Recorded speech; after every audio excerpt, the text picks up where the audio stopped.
Life doesn't happen to you, it happens for you. Sometimes I think that's the only thing that's important, really, you know?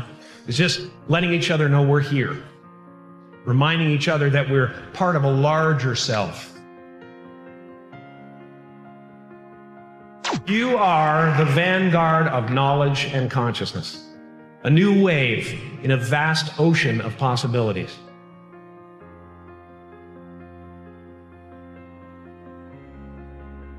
On the other side of that door, there's a world starving for new ideas, new leadership.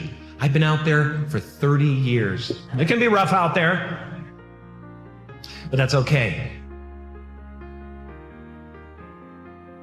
Fear is going to be a player in your life, but you get to decide how much. You can spend your whole life imagining ghosts, worrying about the pathway to the future, but all there will ever be is what's happening here. And the decisions we make in this moment, which are based in either love or fear.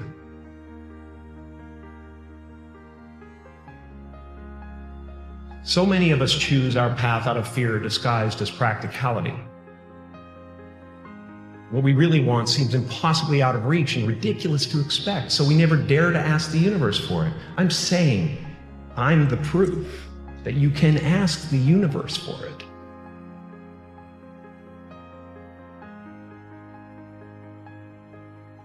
You can fail at what you don't want, so you might as well take a chance on doing what you love. I watched the effect of my father's love and humor and how it altered the world around me.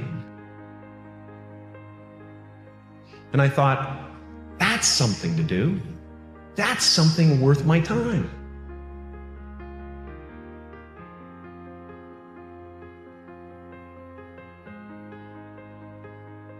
I realized one night in LA that the purpose of my life had always been to free people from concern.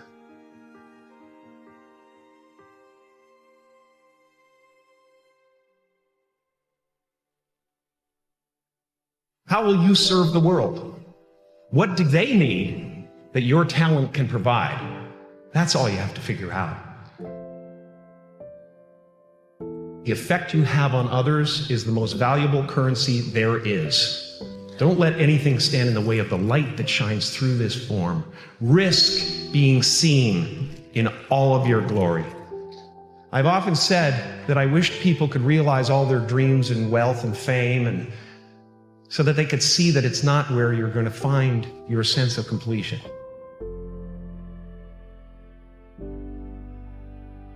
My soul is not contained within the limits of my body. My body is contained within the limitlessness of my soul. One unified field of nothing, dancing for no particular reason, except maybe to comfort and entertain itself.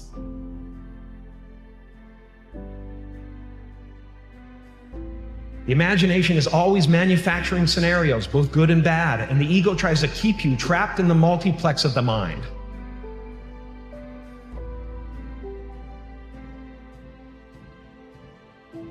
Our eyes are not viewers, they're also projectors that are running a second story over the picture that we see in front of us all the time. Fear is writing that script, and the working title is, I'll Never Be Enough.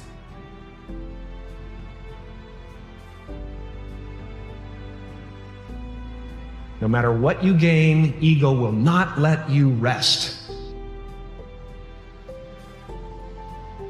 It will tell you that you cannot stop until you've left an indelible mark on the earth, until you've achieved immortality.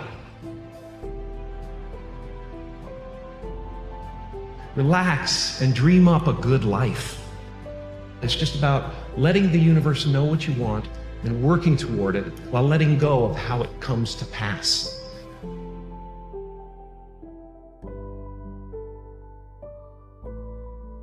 Your job is not to figure out how it's going to happen for you, but to open the door in your head.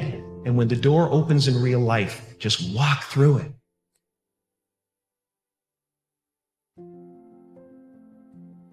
And don't worry if you miss your cue, because there's always doors opening. They keep opening. Take a chance on faith. Not religion, but faith. Not hope, but faith. I don't believe in hope. Hope is a beggar. Hope walks through the fire and faith leaps over it. You are ready and able to do beautiful things in this world. It's our intention. Our intention is everything. Nothing happens on this planet without it. Not one single thing has ever been accomplished without intention. I was a little kid, and I would sit there, and I would try to figure out what it meant, what it was all about. Why are we here? What is this? And one day, I read something from Buddha that said that all spirituality is about relieving suffering. There are generations growing up right now who are learning to lie, that lying is okay, that you're supposed to hate half the country. You've got to get back to a place where we realize that a vote is not who you are. What we're doing, why we're building these abstract scaffoldings of who we are. You know, I'm a Canadian American, and I'm this and I'm that, and I'm a Catholic and I'm that, and it's all abstract stuff. And when you drill down, there's no you left. I really cherish that, and we are all one thing. Freedom comes in there only being one you, and it includes the table and the computer and the ocean and the trees. You try to breathe without them, you know, you can't. I was in my studio painting in New York one time.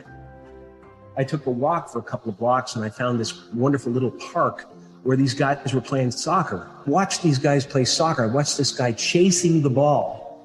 And I went, that's it. I was compelled by that guy who was so involved with getting the ball. All sports work, you know, all art works on the same level, and that is presence. Meisner, one of the tenets of his technique is that if you are actually interested in what you're doing, you'll be interesting to watch. And that's why we watch babies, because they discover things for the first time.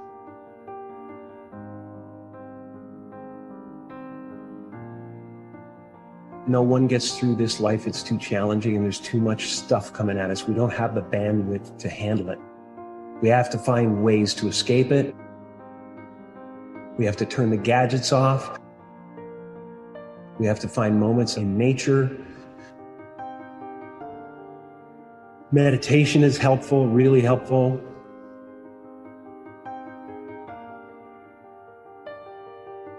Anything that doesn't work out, I always think of as this is the way it was supposed to be. That's the way it was supposed to happen, because there's something bigger down the road.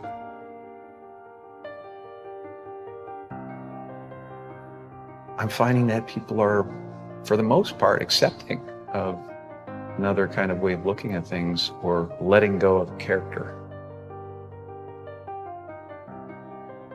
I do believe in manifestation and power of that kind of stuff, but I don't believe that any of it matters. You know, this mattering is, to me, a human construct, born out of a need, the same need as you have to have, you know, deities and things like that. I believe in an energy of God. Everything is divine.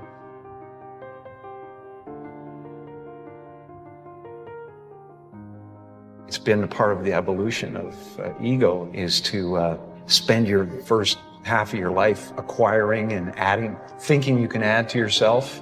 And it looks great when you got a cool car and you got nice clothes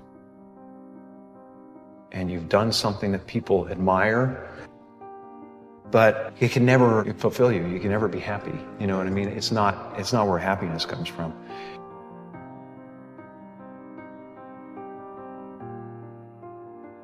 The feeling of wholeness is a different feeling than meanness. I don't exist. They're all characters that I played. I played the guy that was free from concern so that people who watched me would be free from concern.